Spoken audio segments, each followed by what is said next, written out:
everybody. Welcome back to Terrace Talk. I was looking back at the video from November that we did prior to Norwich City welcoming Swansea to Carrow Road. And I said, even though it's 10 games in, this feels like a little bit of a championship promotion sort of crunch match. Well, this time it definitely does feel like a promotion crunch match. Friday night, Norwich City head to the Liberty Stadium to face Swansea City. Very consistent Swansea City. Of course, can see the least goals in the league. It feels absolutely massive for both sides, and I'm delighted to be joined by Guto Llewelyn of the Jackcast. He's a podcast contributor for them, Swansea City fan as well, a Norwich City fan, and my football writer, amongst other things, contributor Samuel Seaman. Guys, thank you so much for joining me. Guto, I think we'll start with you because you were on last time, and you probably remember me saying that.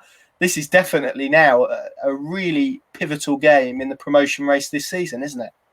Yeah, and you were right to describe the previous fixture as a really pivotal match because, you know, that was a very a very evenly balanced game. I thought the Swans probably, I'll be honest, were the better side on the day by the tiniest of margin, but we didn't take our chances, and Norwich did manage to take one of the chances, and it basically built this gap between Norwich and us, which we've never really been able to bridge since then. I think it just goes to show what a definitive impact really these kind of top of the table clashes can have. You know, once a team builds up that kind of gap with that kind of victory, then it's difficult to claw it back, especially this season when the promotion race is just so relentless. And I think it's the same thing for this Friday's fixture.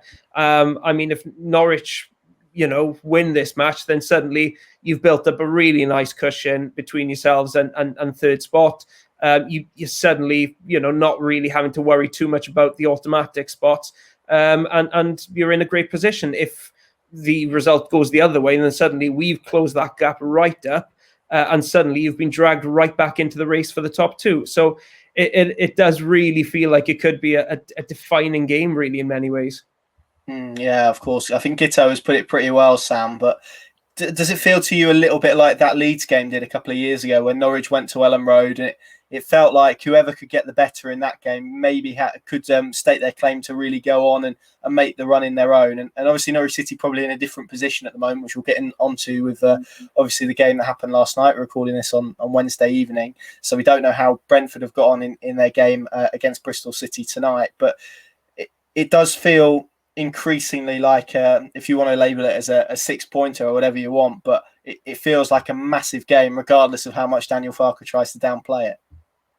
Yeah, I think that it does remind me a lot of that Leeds game, but it's almost like roles reversed for Norwich. I think going into that Leeds game last time we got promoted, I think we probably had to win a lot more than Leeds did, and Leeds probably at a point would have been good for them. And I think Norwich go into this match with the luxury of being able to probably set up to take a point. I don't see Farke doing that,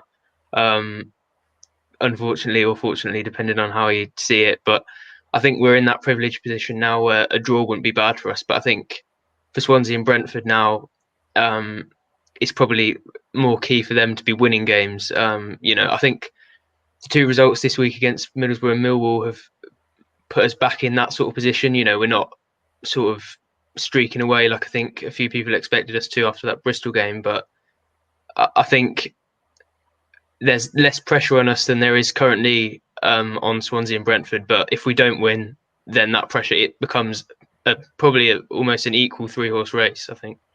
The Championship has a wonderful way, and I wrote this today, the Championship has a wonderful way. You think you've cracked it, and then it will just come out and catch you on the chin. It's got a wonderful way of doing that, and that maybe feels like it's what's happened to Norwich City in the last couple of weeks, although it's nothing compared to, say, the current trajectory of Bournemouth. And of course, they've departed with their manager Jason Tindall today. So it's all about how full you see your glass, I think, for Norwich City. Guto, let's come to you first. You've obviously Swansea, as Daniel Farke, I think, put it, have had their feet up watching on the sofa as Norwich City played in midweek. A very difficult game as well, going to the Den, which isn't easy. I think, Brentford, Watford, Bournemouth and Reading have all drawn there this season. Even though Millwall have only won one game, it remains a very difficult place to go.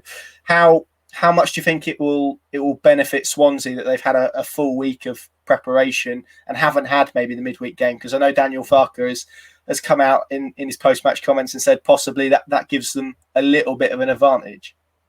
I'm hoping it does. I mean, we as Swansea fans, looked at that at the weekend and thought, do you know what, that could really work in our favour. Norwich have to go to the Den, and we can just watch then from afar. So we've had we'll have had basically a week off before the match to rejuvenate, to get really prepared and riled up for this match. Whereas, Norwich go into it on the back of two disappointing draws, and it'll be their third game in the space of a week. So that's got to be an advantage for us. It surely has to. I dare say it could be one of several just little small advantages, small things that are going our way. I think it's possibly a good time, as good a time as any anyway, to play against Norwich. I watched a game against Millwall. I know you're probably going to discuss in a while, but I didn't think it looked like a typical Norwich performance. I thought you were quite toothless up front, and considering the talent that you had up front, I was surprised that you didn't cause Millwall more problems. And if anything, I thought Millwall were the most likely to win that game. And that bodes well for us, I think, because we are reasonably similar actually in the way we play to the way Millwall played against you. 5 at the back, keep it very tight and organized there, and then try to catch you out on the counter attack then. And that's how I'd expect the Swans to play too. So if Norwich struggled at the Den, I think there's a chance that they could face similar issues when they come down to the Liberty. Interesting. Good to get your thoughts on that game a little bit later on. Then it's very good that you watched it. It's almost like you were preparing to come on here. That's what we'll say. In terms of Swansea, obviously you come into this game on the back of a 3-1 win against Rotherham. I confess I haven't seen in the game as the same way you watched Norwich Millwall last night, but the sort of analysis that I've heard on it, and it was only sort of one podcast and a highlight show, so I could be completely off the mark, was that maybe that result flattered Swansea a little bit. Is that something you would agree with? I'm not sure if I'd say flattered. I mean, I don't think there's any doubt that we deserved the win, but it's quite similar to a lot of games we've played this season where we haven't blown the opposition away. We have at times rode our luck slightly, possibly. It's just sat off, parked the bus after going ahead, and just invited quite a lot of pressure on ourselves, while always looking to have a certain level of control of the game, if I put it that way. I mean, the start of the game was quite tight, and rather, there weren't many chances, and then out of nowhere, the Swans scored their first real chance of the game, and that's happened quite a lot this season, where we've scored reasonably early in a game with one of our first efforts, and that's just allowed us to control things really, really nicely. And when we do take the lead, we don't tend to lose. We've only dropped 2 points from a losing position all season, and that was down to a controversial penalty given in Bristol City's favour. So we do tend to manage games very, very well when we get that first goal. That's kind of what happened here. We went 2-0 up in the first half, 2 extremely good goals. And then we sat back a little bit, invited Rotherham. They created quite a few half chances and then took one of them.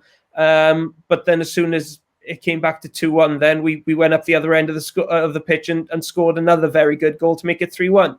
And I think we are the type of team this season that a lot of teams, once they've played us, will say, well, they weren't great. How were they that up so high in the table? They were, that position flatters them a little bit. And you do get teams like us every single season, it seems. Just those teams that just grind out results.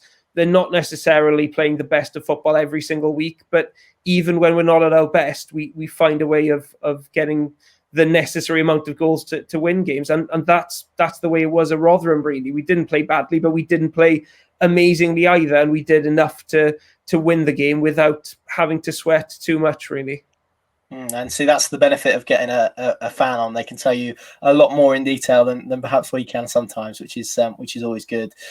Sam, just to go back on what you said there, Guto, I think it is probably edging towards a bit more of a defensive division than maybe an attacking division, which maybe it was sort of 2 years ago, which I think maybe, if you want to bring it round full circle for Norwich City, is making it a little bit tougher at the moment, which sort of leads us nicely, Sam, to speak about the last week for Norwich City, because it hasn't been perhaps as some people expected. If you include that FA Cup game against Barnsley, it's now 3 games without a goal. there are concerns over the attacking output. So I guess that really leads me to ask the first question to you, which is, are you concerned? And if so, how concerned are you about this last week or so? I think yes. I think Teemu Pukki's form probably in the last game was the most worrying thing for me. I've always trusted him. Well, I say always. This season, I've trusted him more than Jordan Hugo, certainly. But I was saying during the game yesterday, I was saying there's more of a chance Hugo would score in this game. And, I've been quite harsh to him this season. So that speaks volumes about how frustrated I was by Pukki's performance. I thought he looked really. It was, it's not a problem with creating chances, in my opinion, although it might have seemed that against Middlesbrough. I thought yesterday we were much better at that, but Pukki just looked like he had no confidence whatsoever. A bit like when he had that toe injury for the back end of last season. It reminded me a lot of his performances in that sort of time period. Hopefully, the competition that Adamida provides and Hugo coming back soon will provide will sort of motivate him or G him up to perform a little bit better. But I think his form and his performances in the last couple of games have been the most worrying thing for me.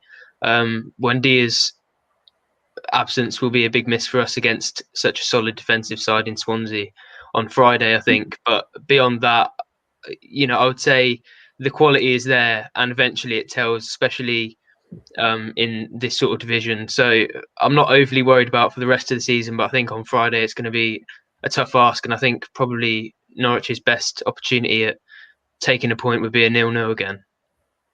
Interesting stuff about Pukki. There was just a couple of moments. There was that chance sort of just before half time, wasn't there, where he kind of got in behind, and there was just a second of hesitation that allowed the defenders to cover back. And I think you're right. I think it was a fairly bad time for Jordan Hugill to get injured just as he was beginning to look like he was finding his rhythm and also beginning to maybe realise the demands of him in this Norwich City side. You of course mentioned Emi Buendia, and I'm sure Guto is delighted that he's going to be missing this fixture, because there's no doubt about it, he's the best footballer in the league. He's certainly Norwich City's creator-in-chief, and there's still that amazing, staggering statistic, isn't there, Sam, that when he's not involved, Norwich have only won one game, which is Huddersfield on the opening day of the season, and only that was because of a defensive error. So what do Norwich City need to do, from your perspective, to rectify the issues that they've had going forward and maybe finding that spark again and that creativity? Is it simply getting a bit more out of Todd Cantwell than maybe they've got out of the last week? Yeah, Todd Cantwell and Kieran Dowell, in my opinion. I think, as far as the other sort of wingers or attacking midfielders in the squad, I think Poeta and Hernandez probably could be contributed a bit more. But the crux of this side is the fluent passing moves, and I don't think Cantwell has been contributing enough to those. And his form this season has been really frustrating me, because I think the inconsistency has always been his problem, really. And for such a talented individual, I think it's just really frustrating to see him play like he did against Millwall and just not really have any sort of effect on the game, and spend more time going over looking for fouls than actually trying to contribute to attacks. So I think he's the key against Swansea. I think he's the only person that's going to get close to filling the void that Emi Buendia leaves. But there's other players that could contribute. There's a reason why they went out and bought so much depth in the summer, and they haven't really contributed that much. I think Poeta is sort of a lot of smoke and no fire at the moment, and Hernandez is in and out of injuries. I don't think he's contributed enough when he's been on the pitch. And Kieran Dowell, I've been really disappointed with. I don't think it's necessarily his fault. I think the long-term injury and then the one the sort of short-term one that he got almost as soon as he came back has really hampered him. But I think it's just time for those sort of players who have been on the fringes to step up. It's a shame that Marco Stiepermann, I don't think he'll be available for this game with his whatever weird virus he's dealing with or whatever, because I think now is the time for players like him to be staking a claim for the sort of the run-in at the end of the season. And there's quite a few players who you'd think would be motivated to come in and show what they can do, but none of them have really been able to so far.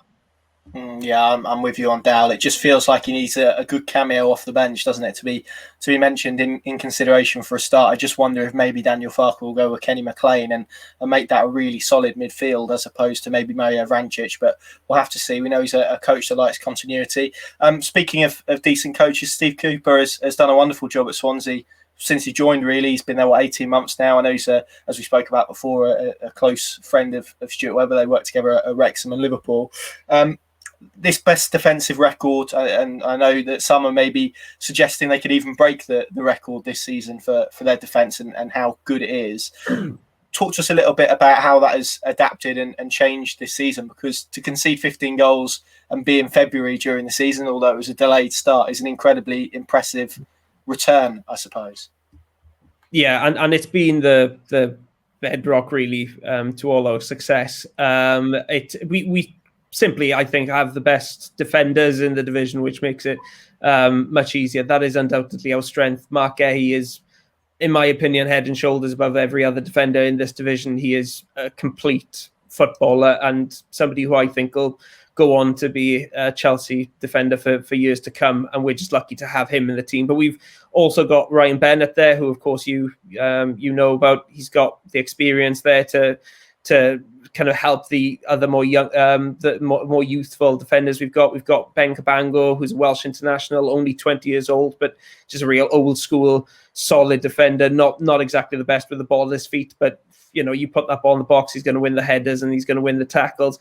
And we've got two wing backs who have been massively influential, not just defensively, but in attack as well. And they've been, particularly Connor Roberts, he's been our best creative influence, as well as a very solid option at right back.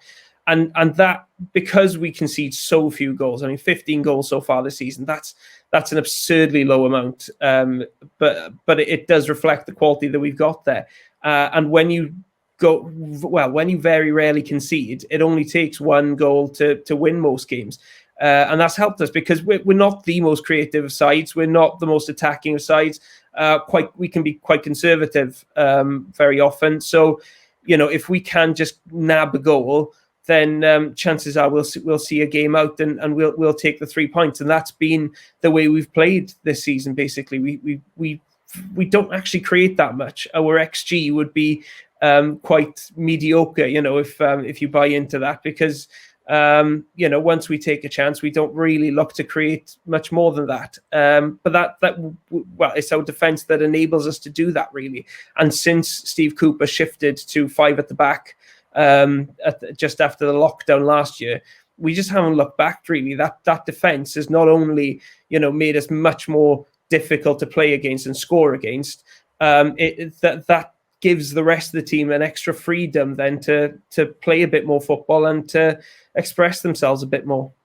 You kind of answered my follow-up question, which was going to be, is the key to this Swansea success being very, very good in both boxes? And by that, I mean in terms of limiting the quality of chances you concede and equally being very clinical going forward. Because as you say there, if you have a really resolute defensive structure, which Swansea have, and I know firsthand we saw that at Carrow Road, obviously took Norwich City a long, long time to break them down. I think it was 85 minutes in the end, and that was only because of a spark from Bali Mumba from the bench.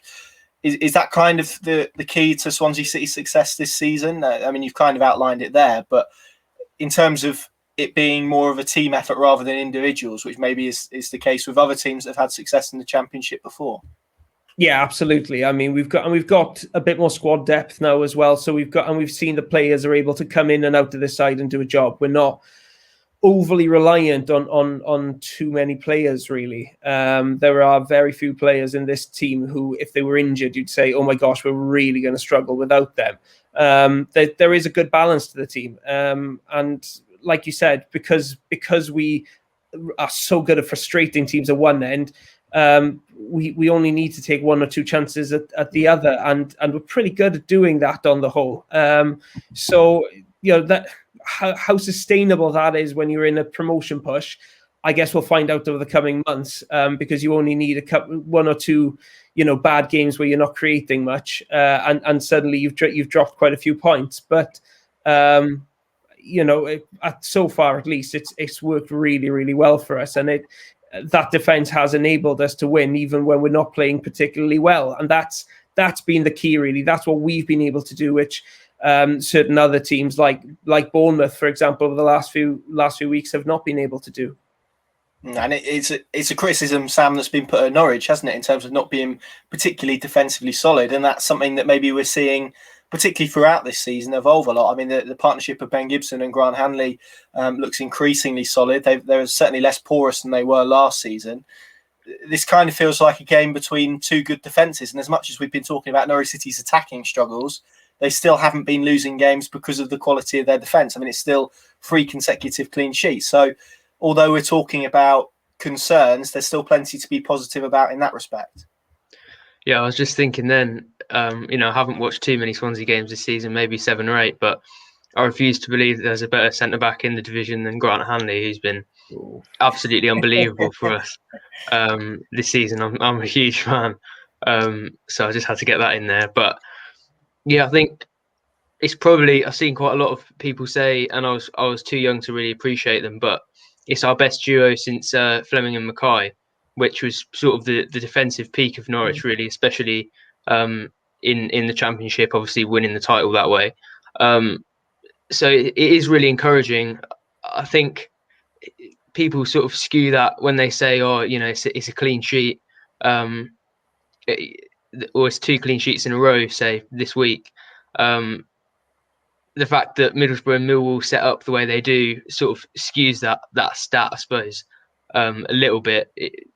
They weren't trying to come onto us, and if they would have had the same possession as what we did, maybe it would be more of an achievement. But I think, it's the type of games we're involved in has probably contributed more to the defensive record than necessarily brilliance from Norwich. But I'm not trying to take anything away from Gibson and Hanley. I think they've been absolutely fantastic. One thing I found a little bit weird is sort of outside the Norwich and Swansea bubbles, everyone talks about them playing sort of positive possession football, which I don't know is, Norwich do try and play that way, but I think the fact that Norwich fans and Swansea fans have seen that type of football at its best in recent years, Norwich when they last won the Championship and Swansea a little bit further back under Brendan Rodgers, I think that maybe means that as fans of these two clubs, we can maybe say, well, it's not actually that sort of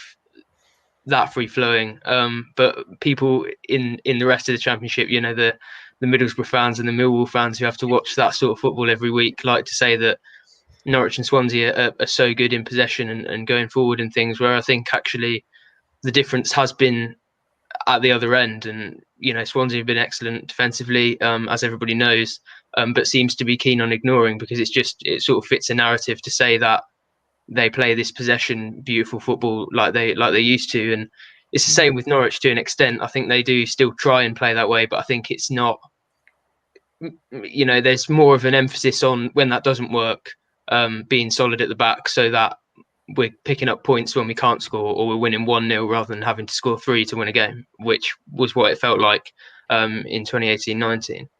And Norwich have experienced this obviously more recently. They know that going up as a side, leaking goals doesn't always bode particularly well in the Premier League, particularly when you compare maybe their progress last season, if we ignore this season, but last season compared to a team like Sheffield United, who were very solid. And for all of the reasons that Guto outlined earlier, maybe if Swansea did go up, they have a real base. Certainly in the first season, Daniel Farke, of course, put it very well after relegation, that teams that go up that are defensively solid do have a bit more success, particularly in the first season in the Premier League. Sam, based on what Guto said, based on what you've said, are you expecting I'll roll 2 questions into one. Are you expecting a very close encounter, not a game maybe that is going to be very open, like a basketball game that we have seen at some points with Norwich this season, not particularly often, I'll admit, as you've kind of said. And equally, how important is it, given everything Guto said about how good Swansea are when they take the lead, that Norwich City do get that first goal and do make sure they get themselves in the lead and have something to protect? Yes, vitally important. I think reminds me a bit of the playoff final 5 years ago or 6 years ago against Middlesbrough, when their record was so good, going a goal in front. And I think we got away with one in the home fixture, actually. Jamal Lowe had an absolute shocker on the day. And Swansea probably could have been 2 or 3-0 up by the time we scored, or even created any decent chances really. So hopefully they won't have to depend on luck to such a great degree this time.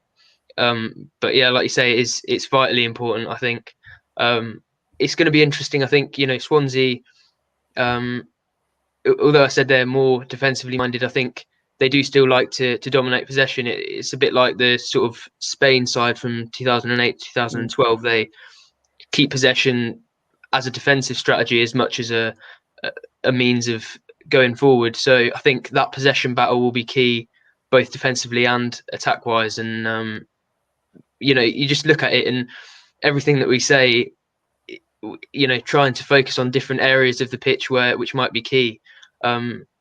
It's just sort of unraveling to me that in these big games, absolutely everything counts and it all sort of rolls into one. So, yeah, I suppose I'm not really answering the question very well. But yeah, it will just be another vital part of a game where it looks like it'll be really fine details and maybe taking the one chance that you have in the game that will win it for one of the sides. Yeah, I think you're right. I think it's not going to be the case of two heavyweights trying to knock each other out. I think it's going to be a win on points if there is a win. If you're into your boxing analogies, Guto, you spoke about the strength and depth. Was that reinforced by a pretty positive January transfer window in terms of the players that you guys brought in? Conor Hourihane, I won't comment on the spelling of his first name, which is wrong, by the way, but it's fine. You may not know, but he does have a decent habit for popping up and scoring against Norwich City in recent years. That January window as a supporter, has that got you more excited about your prospects this season? Because there's obviously been some American talent added as well. It seems like you guys have had a pretty successful window in terms of incomings. Yeah, it's been strange, really, when everybody else seems to have been kind of tightening their purse strings and not really gambling too much. We do seem to have said, right, let's go for it. We haven't spent that much money, but we have brought in 6 new players. Hourihane is the only one that I would say is a guaranteed starter. He instantly goes into the first team week in, week out, and he's already scored 2 goals in his first 3 games. So he's he's off to a great start, doing everything we hoped that he'd do, because we were short of goals in midfield, and he seems to have addressed that. The others, I think, are mainly there for depth to give us a few more options. We've got a couple of American internationals and a couple of youngsters, and someone in Kieran Friedman who is just there, I think, for emergency purposes if we do have an injury crisis, which of course is perfectly possible in this kind of season where the games come thick and fast. But I think fans are generally feeling buoyed by the transfer window. It's by far, I think somebody's worked out this is the busiest January that we've ever had.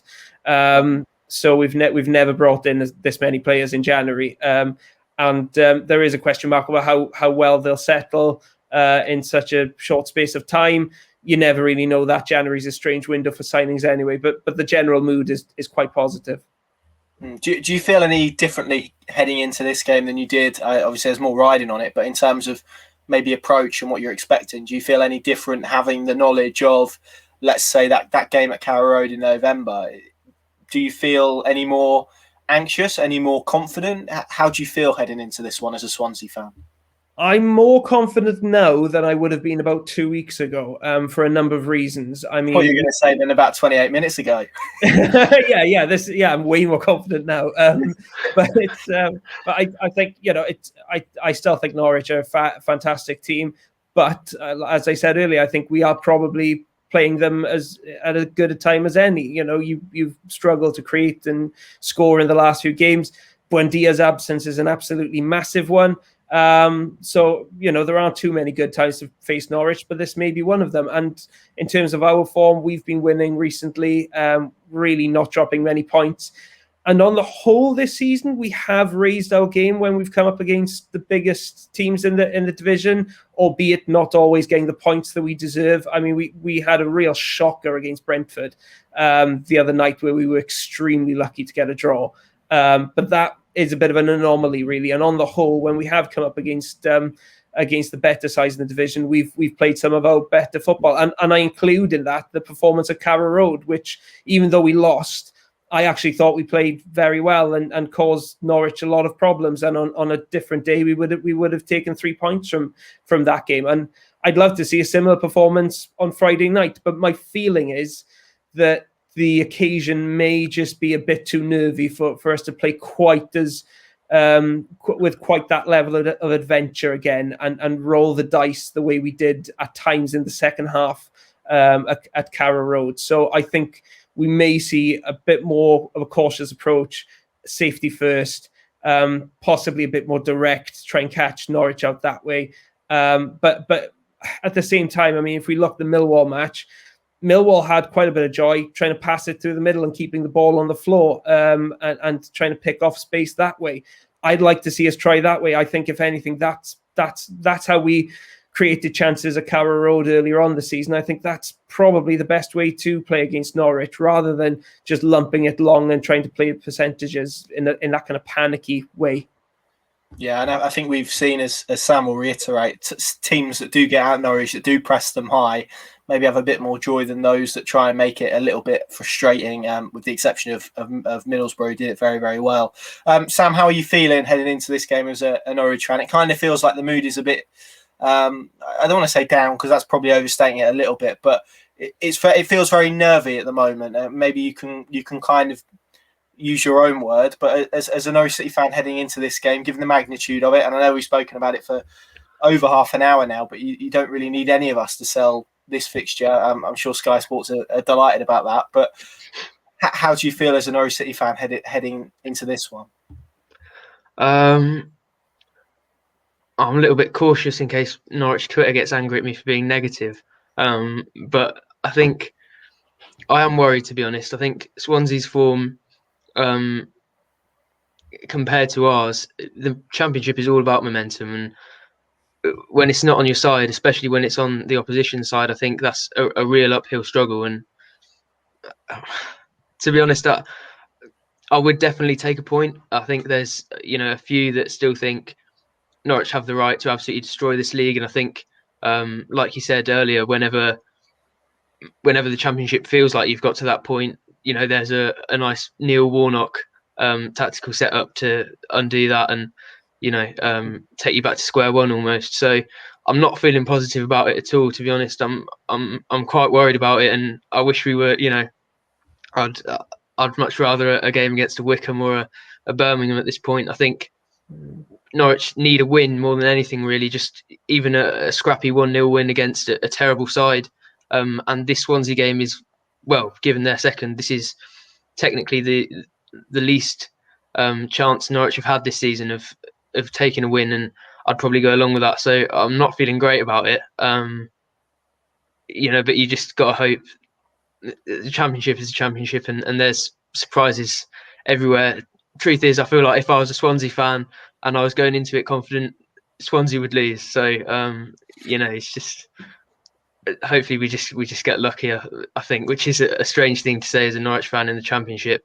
Up to this point, I felt that we were the favourites going into every single game, but I feel like that's Swansea on Friday, and I'm not trying to be Mourinho here. That is genuinely what I think, rather than just trying to pile the pressure on. But yeah, I do think they're favourites, to be honest.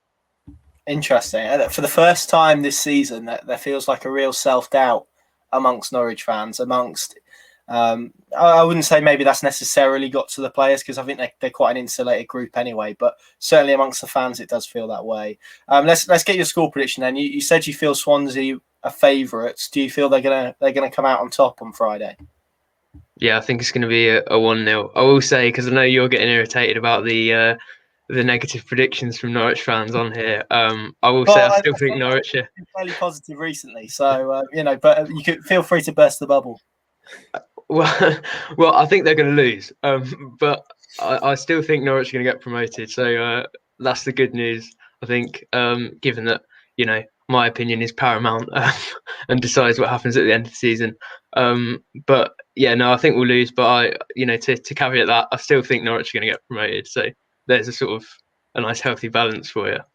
Interesting. I do think after this game, the fixtures are maybe a little bit kinder than they have been over the last 6, which has been a very difficult run. I kind of looked at it before Cardiff and thought if Norwich are going to have a little bit of a dip or drop some points here and there, it will come in the 6 games. And well, hopefully they can win and prove me wrong and end it well. But it does kind of feel like, sadly, that kind of thought is gonna come true.